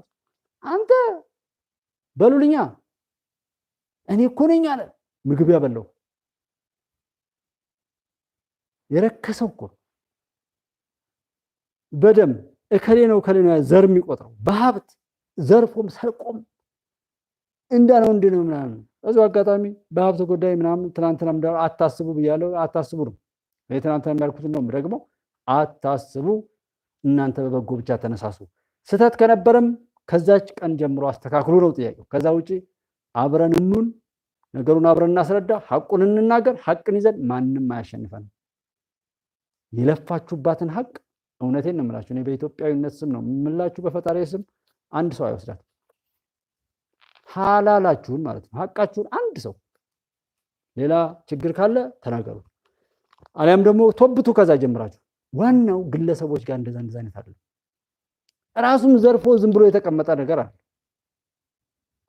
የሱ መዝረፍ የኛን ህይወት እያዘራረፈ ሀገራችን እያተራመሰ ወደማያባራ እልቂትና በዓለም ላይ አሳፋሪ ታሪክ እያስመዘገበብን ስለሆነ እሱን ለማስቆም ነው። ህግ ሲወጣ እንደዛ ነው የሚወጣው እና በሱ ስሜት ነው ጀስት እውን መሆን የኢትዮጵያ ላይ የተዘረፈውን ሀብት በሙሉ ወደ ውጭ ለማሸሽ ብላክ ይታወቃል።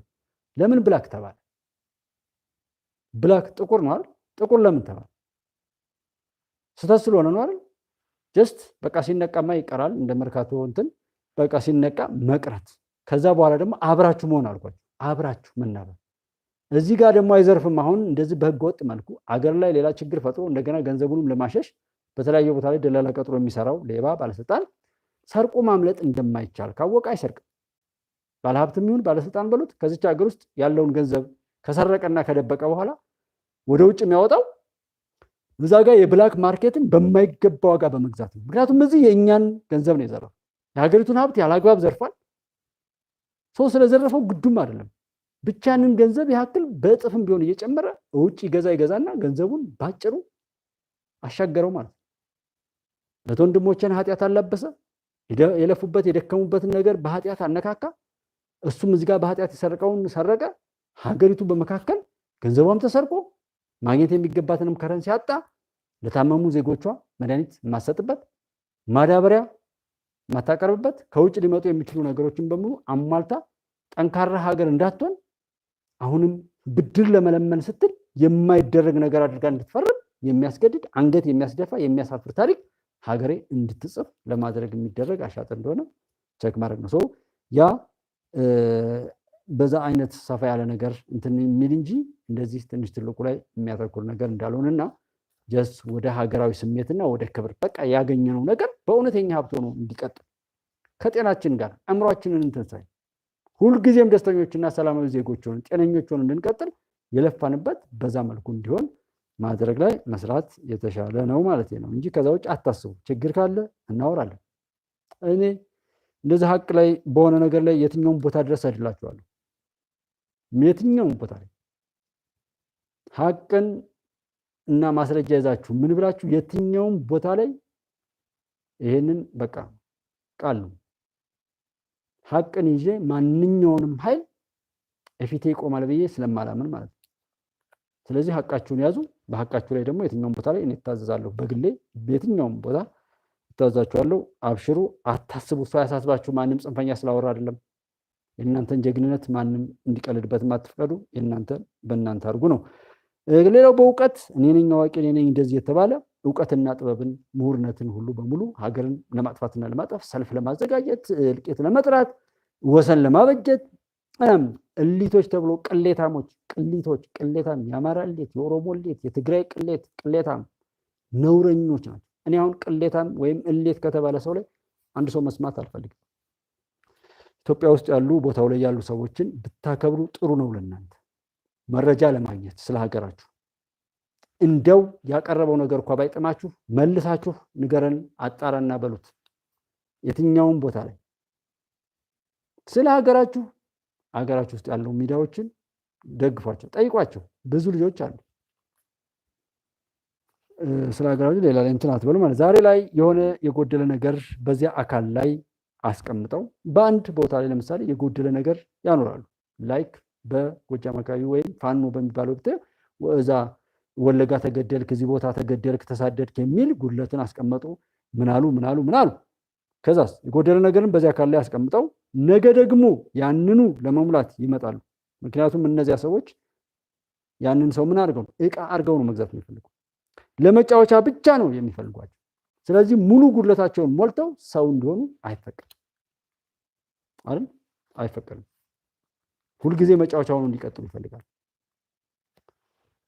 እና እዛ ቀዝቀዝ ሲል እዛ ሲል እዛ እያሉ የሚሉትን ቸክ አድርጉልኝ። ራያ ይሏቸዋል፣ ወልቃይት ይሏቸዋል፣ ጎጃም ያመጣቸዋል። ከዛ እዚህ ሶማሌና አፋር ይወስዷቸዋል። ከዛ ሌላ ቦታ ደግሞ የሚቀጣጠልላቸው ካገኙ እንደዛ ምን ማለት ነው? እነሱ ሁልጊዜ አቀጣጣዮች ናቸው፣ መሪ ናቸው፣ አለቃ ናቸው ለጥፋቱ።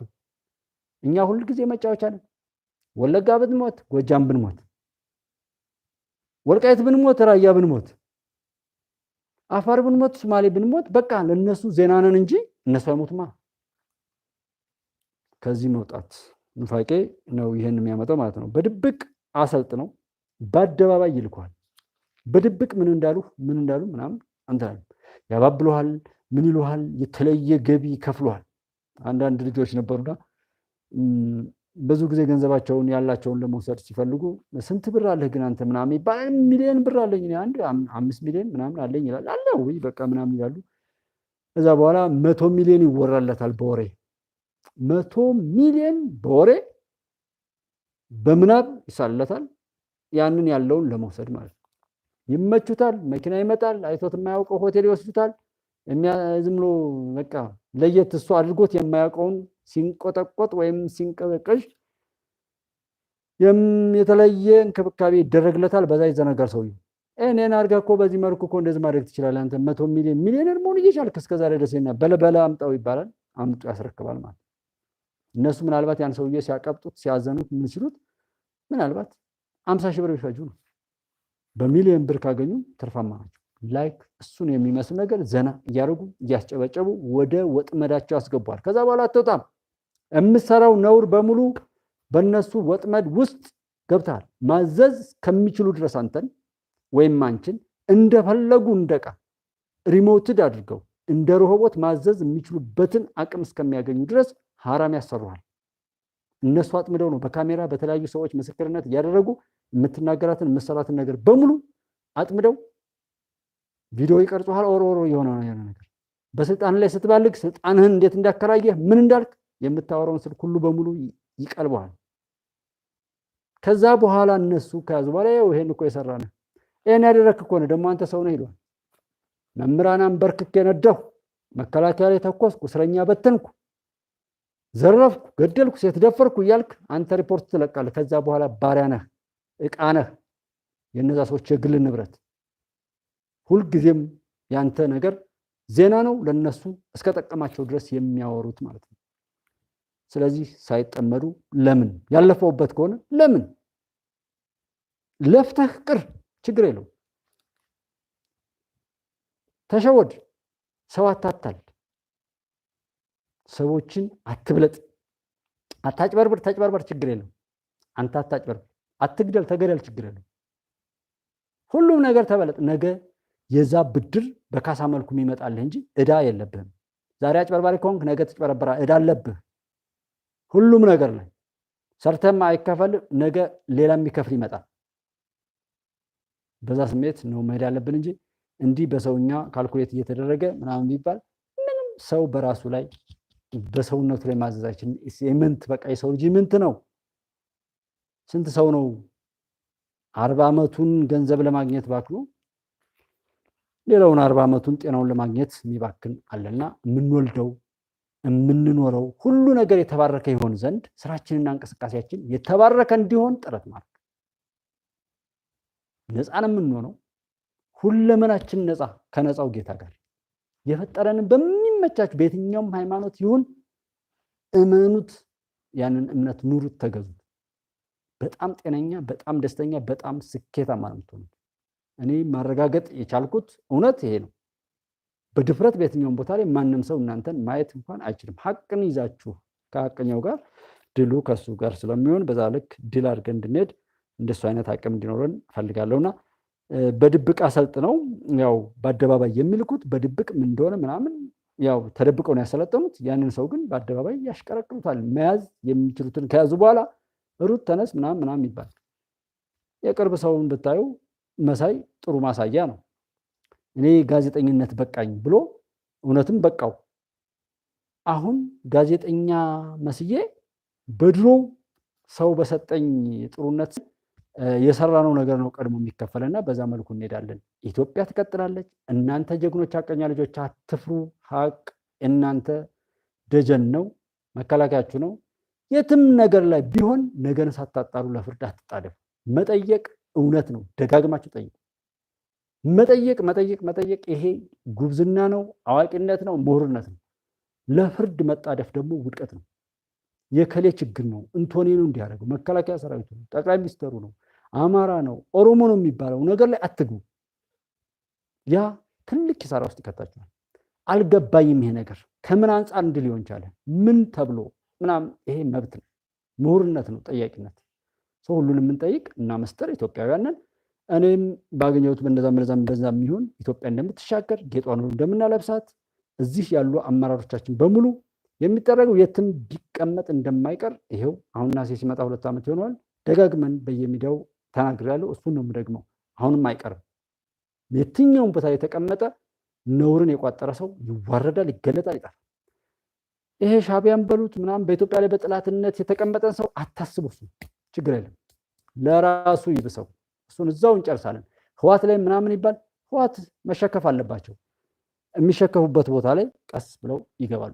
ሌላው ከዛ ይልቅ በዓለም ላይ ላለው ነገር ነው እኔ የማስበው።